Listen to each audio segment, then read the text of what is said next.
In Japan, when a 3-year-old spills their water, the mother often does nothing.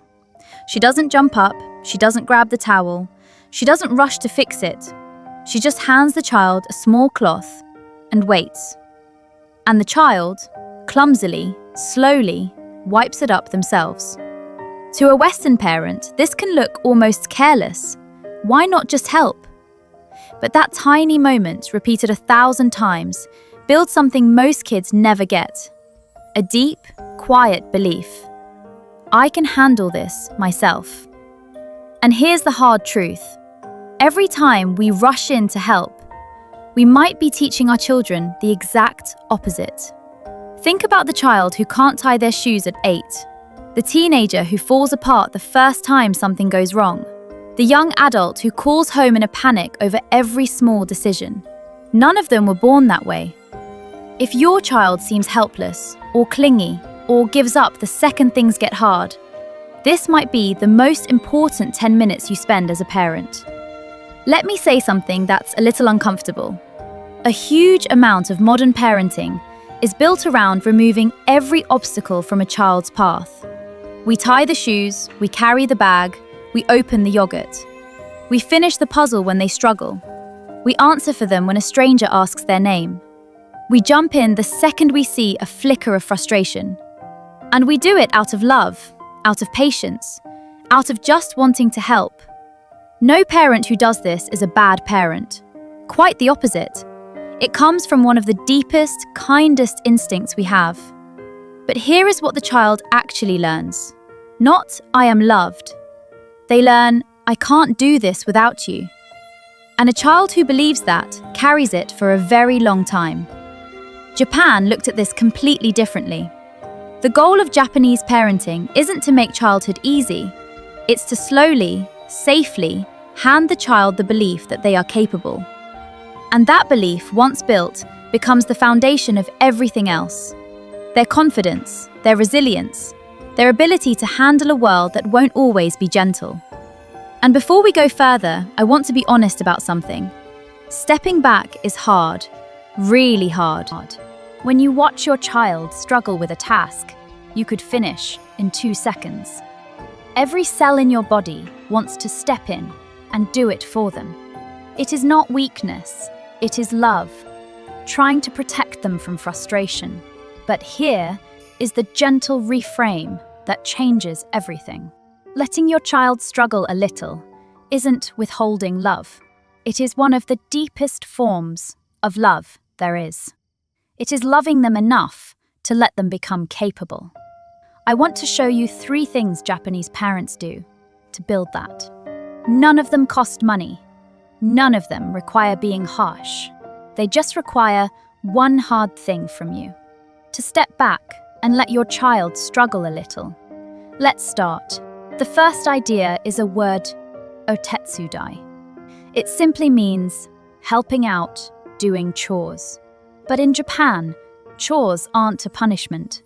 And they aren't about getting free labor from your kid. Japanese children, as young as 2 or 3, are given small, real responsibilities. Setting the table, watering a plant, carrying their own dishes to the sink. A 3-year-old might fold the napkins. A 4-year-old might wash the vegetables. A 5-year-old might be trusted to carry something breakable, slowly, across the room. And here is the key. The parent doesn't do it because they need the help. They do it because of what it does to the child's sense of self. A 2-year-old who carries their plate to the sink every single day slowly starts to see themselves a certain way, as someone who contributes, as someone capable. They become a real member of the household, not just a guest being served. In the West, we often wait. We think, they're too little, I'll just do it. It is faster, and it is faster in the short term. But every time you do the small thing for them, you take away a small brick from the foundation they're trying to build. The child isn't learning to set the table. That is not the point. The child is learning who they are. A person who can do things. a person the family relies on. And notice what the Japanese parent allows. They allow it to be slow. They allow the table to be set crookedly. They allow the water to spill again, because the messy, imperfect attempt is the entire point. A perfectly set table done by you teaches the child nothing. A crooked one done by them teaches them everything. So here is something to try this week. Pick one tiny chore, just one, and hand it to your child completely. Let it be messy. Let it be slow. Resist every urge to fix it. What you're really building isn't a clean table. It is a child who believes in their own two hands. The second idea will sound shocking to a Western parent, so stay with me. In Japan, there is a famous TV show called Hajimete no Otsukai. It means my first errand. Cameras quietly follow small children, some as young as 2 or 3, as they walk through real city streets, alone, to buy something for their mother. Real shops, real sidewalks, a 2-year-old on a small mission by themselves. You watch them get distracted. You watch them almost forget what they came for. You watch them get scared and then push through the fear anyway. And when they finally come home, clutching the bag, the look on their face is something you can't fake and you can't buy. To Western eyes, this is almost unthinkable. We'd never. But the errand was never really about the shopping. It is about a child discovering, in their own body, a single powerful feeling. I went out into the world, and I came back, and I did it. Now, I am not telling you to send your toddler down the street alone. Please don't. Every country is different, and safety always comes first. But the principle underneath it is something you can use anywhere. Find the edge of what your child can safely do alone. And then let them do it. Let them order their own food at the restaurant. Let them carry the money and pay. Let them walk a few steps ahead of you on the path. Let them knock on the neighbor's door while you wait at the gate. Let them ask the librarian where to find a book. Each of these tiny moments feels small to us. To them, it is enormous. Each tiny act of independence is a deposit into a bank account that will pay out for the rest of their life. The account is called I Can Do Hard Things, and a child with a full account walks into adulthood unafraid. Quick pause. If you've ever caught yourself doing something for your child that they could probably do themselves, just because it was faster or easier, or you couldn't watch them struggle, type the word jiritsu in the comments. It is the Japanese word for independence. Honestly, I do this constantly. We all do. You're not alone in it. The third idea is the most important and the hardest to practice. There is a feeling Japanese parenting protects above almost everything else. The moment a child says, with their whole face lighting up, I did it myself. Jibun de dekita. I did it on my own. This feeling is one of the most powerful things in all of child development. Psychologists call it self-efficacy, the belief that your actions matter, that you can affect the world. Decades of research link it to almost everything we want for our kids. Better grades, stronger friendships, more resilience under stress. And here is the thing, almost no one realizes. You cannot give a child this feeling. You can't praise it into them. Telling a child you're so capable does almost nothing. In fact, empty praise can backfire. Kids can tell when it isn't earned.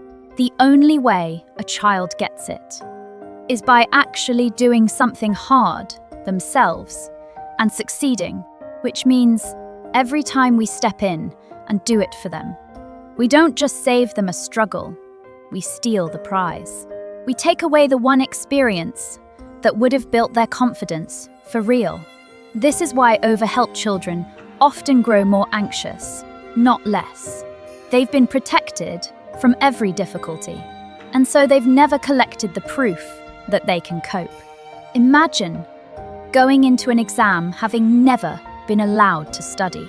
That is what it feels like to face the world without ever having struggled safely first. The anxiety isn't a personality flaw. It is a missing track record. A child who has wiped up their own spill, carried their own plate, completed their own small errand, walks through the world differently, not because they were told they're capable, because they have felt it in their own hands again and again.